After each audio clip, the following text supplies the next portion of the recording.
السلام عليكم ورحمة الله وبركاته. أشمار كفونك وجمتك دعوتك عشان دفريرتم أكم جرتان نجا جرا الحمد لله رب العالمين دعوتك إننا أرد من ربنا جرا. إذا كوجمتك دعوتك إننا أكمل بك ومشى بوليتينيا مشى جولة النبيجلا جراني يروباية أكسم بيني في حالة كان عندي سنة في من إساني ببرتشنه. إذا إسان موتو مال إسان جدري بولتي يمكن مو هيرم جيس هيرم سيفنه كم مو فورا جينه اتكفونه من إسان موتو نما من إسان ببرتشي فتو بربادو من ببرتشي سيفنه غافا إسان قال الله لك افتراح هاي ده غافا متان إسان جاتو كوجي على مبوكته هاga جدوتي أكين واتو كهيا دفنه فمن إسان برتشني إسان يجي شو كم جم تو تداو تو تكينيا aku marga jirtan kawanni asitti qophaa'e waa tokko lama miti waan salphaa miti jechuudha. Egaa kabajamtoota daawwattoota keenya namni hundaayyuu immoo qabeenya kun wanni amma akkanatti argitan kun hin barbaachisaa jechuudha. Eenyumaayyuu waan barbaachisu isin hundumootu kana guuttatanii galuun isinirraa eegama jedheentiin isin dhaamsa kiyya isiniif dabarsa. Kabajamtoota daawwattoota keenya obboleettii ta'e maqaan isii Aaminaa jedhamtu achi booda yoo itti himulleen barbaachisaa hin taane asumaan meeshaa kan kee laallataa deemta. Eddoon inni deemamuutu asii miti dodola deemaa jecha sa arsii bahaa dodola yookiin godina Shaashamannee deema.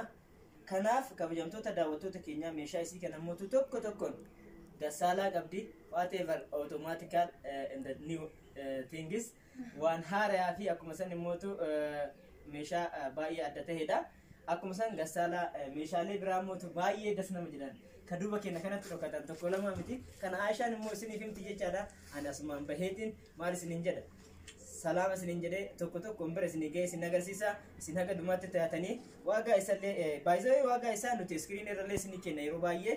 Kanaaf ammaan viidiyoo isaa kana laalaa haga dhumaatti jechuun dandeettanii warroonni chaanaalii keenya kanaaf haaraa taatan garuu subscribe gochuun gama keenya akka dhuftan warri immootu maamila keenya taatan immootu share olii godhaa isiniin jenna asumaan haadhamaa miti. Hayyee daawwattoota keenya kallattiiwwan meeshaa isin agarsiisaa kadiir immoo kaameraamaanii ta'uudhaan sirriitti dhagaa godhee isin agarsiisa meeshicha akka sirriitti isinitti mul'atutti akka xumura viidiyoo keenyan wajjin tura meeshaa hedduu meeshaa haaraa of keessaa argattan meeshaa asiin dura hin fidin illee jechuudha. Fakkeenyaa fi maashinni uffata miicu kun iyyuu otomaatikaala yaani achuma keessa miicaa achuma keessa cuunfee achuma keessatti qulqulleessee gabaasuudhaanii beeytanii isa kana waan haaraa qabannee isin kan jedha daawwattoota keenyaa kana bichaa miti meeshaa isin argitan kana namarsee jira tokko tokko isaatiin nutti agarsiisa haga dhuma viidiyoo biyya nuti turuu irraa kufina. Hayyee daawwattoota keenyaa duraan dursee asumarraa yoo isinii ka'e madardara shunkurtii isinii darbee jira jechuudha. Madardara shunkurtii aynata hedduu qaba.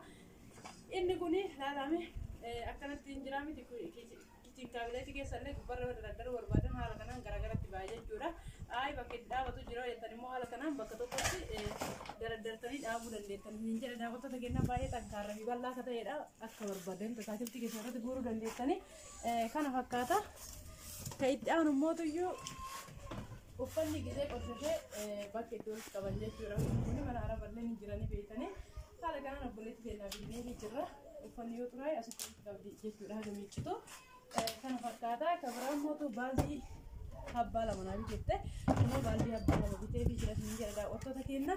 Obboleettiin keenya meeshaa kana bakkuma tokkotti osoo hin taane jala jalaa bitataa nu biratti kuufatte amma garuu kallattiimaan gara mana kiyyannaa keessaa waan jetteef haala kanaan hunda isaa isinillee akka laallattu isinillee laaltanii akka dalabattaniif haala kanaan baay'ee isaatiin qabannee isinii jechuudha daawwattoota keenya. Meeshaa isin bitattee yeroo gabaabaa keessatti sirriitti dabalee jira isallee ni laaltanii haga dhuma viidiyoo kiyyannaa hojii turuun irraa fudhatina gara firijii yoo tarree firijii kana qabdi obboleettiin keenya. Firijiin ni beektanii kana yeroo hedduu namni hedduu bitatee jira jechuudha isii bichaa miti. Firijiin kun baay'ee mircaatiyyaa maaliif yoo ifaan barullee waliif wanta adda addaa keessa jiraatu yeroo dheeraadhaaf tursiisa waan ta'eef firijii kana bitadhaa hin jedha daawwattoota keenya. Kana fakkaata keessa isaa sagadaan illee ni beektanii yeroo hedduu isin agarsiisee jira waan ta'eef haaraa waan ta'eef daawwattoota kanatti jaallatanii haaluma kanaan madardara fi qabannaa asirraatti taasirraa gisee mana ga'e itti dirama maaliif inni biyya ta'amu waan ta'eef keessa jira jechuudha daawwattoota keenya. Obboleettiin keenya raqabootii abbaa gadaa ka amma dhufee fi siinii amma dhufee wajjin bitattee jechuudha daawwattoota keenya. Siiniin amma dhufe kun akkuma isin argitan ka aananii qabaa ka sukkaara itti naqan qabaa. Kuni kaanee osoo hin taane bunaa faana gadi walitti naqamu kun ka sukkaaraati. Kun immoo ka aanan bichaa itti naqamu jechuudha. Siiniiwwan immoo isaatu iyyuu guddaadha maashaallah baay'ee namatti tola. non biyya keenya namni gurguddaan gisee namatti dhufeellee nama saanfatiisu jechuudha maashaallah daawwattoota keenya rakabootichillee akkana bareedanii beeytanii kayxaanallee rakabootii amma dhufee kun jechuudha waan irra bareedaa ta'ee dhufeedha kunoo ka jabanaa irra kaatantu jira mandajaa kanatu jira harka fakkaatsin jedha daawwattoota keenya kayxaan immoo buleen keenya saanii fandishaa tartiiban sadi qabdi saanii fandishaa tun tafandishaa jedhamtu malee burtukaana muuzii firaafira adda addaa irratti naquuf fayyaddi daabboo irra kaachuuf fayyaddi waa hedduu fayyaddi waan ta'eef sadi naa biteettee buleetiin teenna akkuma argitan kana immoo cilfallee sadi qabdi cilfaa hadiida jechuudha kan hin cabne kan hin zaayne jechuudha ka biraa immoo jookii warqaammaa aynata lama haala kanatti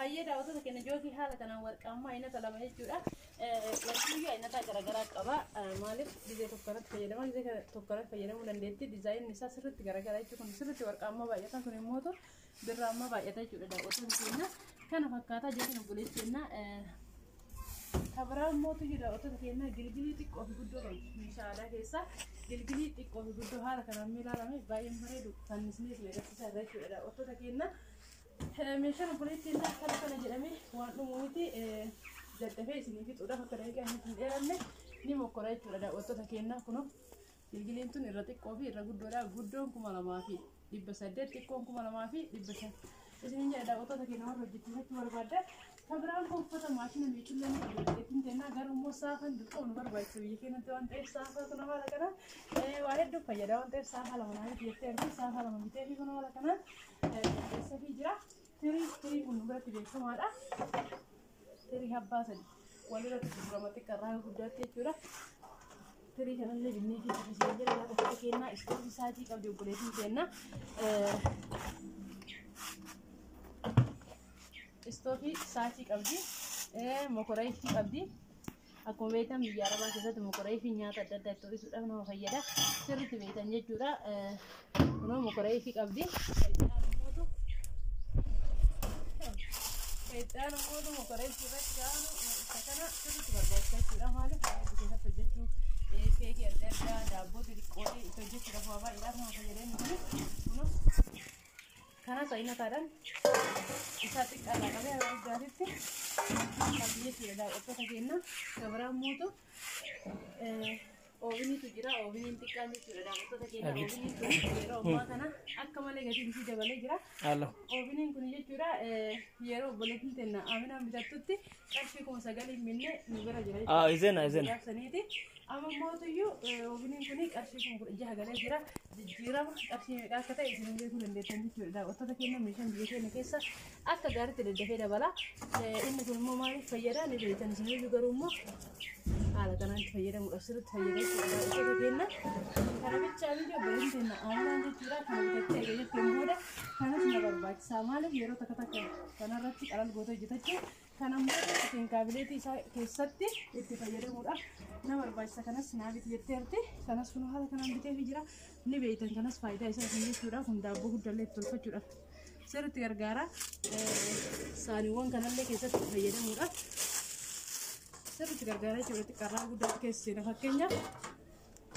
kana keessa osoo ta'e hin seenu jechuudha guddaan kun baay'ee seenee nyaata inni seenaa garuu sirriitti bilee nyaanni dhufu wal jedheef hin fayyadu jechuudha kun garuu haga fedhellee sun nyaata keessa duuboo kokee as keessatti gahaadhaa jechuudha daawwattoota keenya kanaa jecha obboleettiin keenya haala kanaan mircaadhaan bitatteetti wanni biyya arabaa isii hawwisiisu fi wanni biyya arabaatti isii deebisu tokkollee hin jiru jechuudha daawwattoota keenya walumaa galatti kan fakkaata kun lamaan gaasiin kun lamaan immootu elektirikiidhaan dalagasiin jira daawwattoota keenya sheer laayik subskiraayib gochuun hin irraanfatinaa inni kun immoo gatiin isaa naan jettan qarshii kuma 28 bitama jechuudha daawwattoota keenya kabiraa immoo distii seraamikii abbaa sadii qabdu obboleettiin keenya distii seraamikii baay'ee orjinaala fi bareedaa ta'edha kana fakkaata jallisallee kun akkana jira hadiida jechuudha giloobal sahanii jira giloobal sahanii gisee isin bitattutti qarshii 5,000 ammoo garuu 5,500 galee jira isin jedha daawwattoota keenya maxbashaa abbaa lama qabdi waan kafannoo qabdi waan kafannoo ishii keessaan baafne kan wartu iyyuu ni beeytanii jedhee dhiisee jechuudha daawwattoota keenya waan biraa waan naaf hin jiran fakkaatu siinii rakabootii ka abbaa gadaa gisee tokko tokko itti fayyadamte ifaan mootu yeroo mabraatiin jiru sirriitti faa godhee mana bareechaa waan ta'eef kan mabraatii kanallee bitattee irratti sufraa magariisa wajjin kan fakkaataa baay'ee bareedaa gisee ifaan jirutti jechuudha daawwattoota keenya. Kan itti aanu maashina uffata miicu sirriitti isin agarsiisa waa'ee isaa jechuudha. Gatii isaa illee himaa na wajjin tura.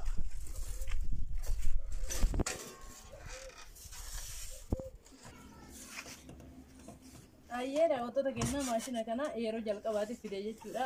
Kana fakkaataa warroonni biyya arabaa artan sirriitti beekanii garuu mootu viidiyoo biyya keessatti yeroo jalqabaati.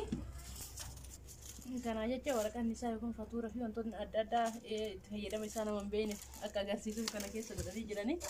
Kun immoo gamada isaa kan ittiin girgiddaadhaan wal qabsiifame bishaan itti fudhatu ittiin baasuudha jechuudha. Sirriitti rabeetan jedhanii yaada namni hin beekne hin jiru. Kuni ittiin banuuf ittiin cufuuf ni beektanii kun immoo saamuna ittiin naquuf laargoo ittiin naquuf sirriitti beektan jechuudha. Asiin saamuna boodaree asiin immoo fasaashii yookaan immoo laargoo ittiin naqamee cufamnaan kalaas dhaaxaa tokko malee fi isaatiin miicee cuunfaa jechuudha. Kan fakkaatu isin jedha daawwattoota keenyaa wantoota silaa ka biyya arabaa jiru qabu hunduma qabaa duuba kanallee jechuudha. Gamanni isaan jira tubboon isaa kan bishaan ittiin baasuun jira. Karee fi kan ittiin fudhatudha. Anuu dogoggoreera kun immoo kan ittiin baasu kun isarratti qabatee jira jechuudha daawwattoota keenya. Gaashaadhaan ittiin baasuun qaba jechuudha daawwattoota keenya. Maashinni kun yeroo ammaa jechuudha kan ittiin bitame qarshii 45 bitame jechuudha daawwattoota keenya.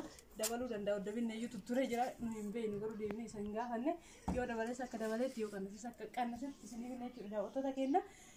Gatiin isaa kana fakkaataa qexaan muroottoo qabdii roottoon immoo qarshii 3,300 bitama. Yeroo hunda isin hima waan ta'eef isin faara waan jechuudha daawwattoota keenya. Obboleen jenna saarvisii warqaammaa qabdi habbaa 3 tokkoo miti habbaa 3 qabdi. Habbaan lama haala kanaan jookiin irratti daradaramee saarvisii irratti daradaramee jira. Jookii immoo kan bishaanii lama qabdi. Obboleen jenna kun tokko ishii keessa tokko bichaa baasee jechuudha. Qexaan immoo shaayii burcuqqoo shaayii kun haala kanaan aynata lama bitee jira. Isiin faarmuusitti kan dhiyaatu warqaammaa naan jettee hin garuu hin arganne yeroodhaaf kana bite jechuudha daawwattoota keenya. Kunillee baay'ee bareeddi. Gara fuulduraatti galaa jettee waan ta'eef filli sayxee bituu dandeetti jedhee yaada. Yoo jiraate immoo dhumarrallee doolii qaba. Tabiraa immoo inni lammata isii tana jechuudha. Jaha saniin bite. Kana fakkaata siin jedha qoritiyyaa tabiraa immoo iyyuu saarvisii yookaan immoo saanii zirgii haala kanaan saree saxlaaf binniitii jirra. Maashinni shunkurtii jira. Maashinni buna daakuu jira. Waltajjii abbaa lama qabdi. Kana kana fakkaatu siin jedha daawwattoota keenya. Faarmuuzii adiyyaa faarmuuziin adiin sun badee jira yeroo ammaa kalarii adda addaatiin jira. Magaalaniin jira, buleedhaniin jira, diimadhaniin jira. Haala kanaan jechuudha daawwattoota keenya. Faarmuuzii lama binnee baay'ee xankaaradha faarmuuzoonni kuni. Kana fakkaataa warqaammaa lama qabdi. Bulees lama qabdi jechuudha. Kabiraa immoo meeshaan kunillee mana kiyyatti yookaan viidiyoo kiyya keessatti haarawaa. Adis keessaa baasi. Kana qabu kun haala kanaan garagaratti babbaa'ee jechuudha daawwattoota keenya. Kana addatti illee daabboo irra kaa'uun ni danda'ama. Yoo barbaachisaa ta'e immoo akkanatti illee fayyadamuun ni danda'ama jechuudha. Abbaa lama qabdi buleetiin keenya kun baay'ee babbareeda. Kalaarii garagaraa godhee jira jechuudha. Kana fakkaataa daawwattoota keenya. Jabanatu jira, marqaatu jira. Wanti hin jiru jedha daawwattoota keenya. Wanti ani maqaa hin dhahin illee jiraate isin jaalladha isin jedha daawwattoota keenya. Amma xumuree jira. Assalaamu alaikum warahmatullahi wabarakatuh. Assalaamu alaikum.